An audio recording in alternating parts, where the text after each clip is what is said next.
Financial services group Western Union suspended U.S. Cuba money transfers after the U.S. State Department reinstated sanctions on military-run businesses. This was justified after Washington sanctioned the Cuban remittance processing company Orbit that was working with Western Union. However, some analysts say the impact of not having financial services cannot be ignored. It has an impact because the government in Cuba uses the money mainly to maintain the electric power, to maintain these hospitals, to maintain the schools, to maintain the food of the ration card.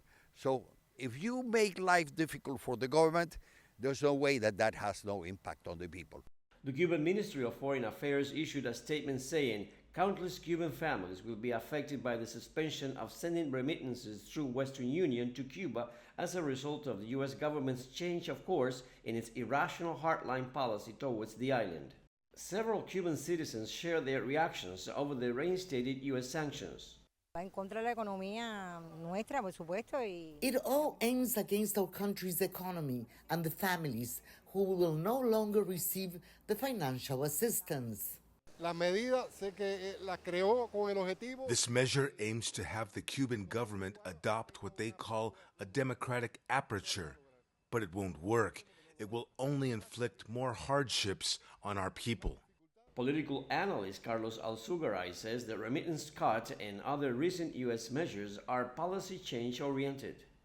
After more than 20 years of offering financial services to Cuba, Western Union was first forced to close after its Cuban partner Fincimex was blacklisted in 2020 during the first Donald Trump presidential term.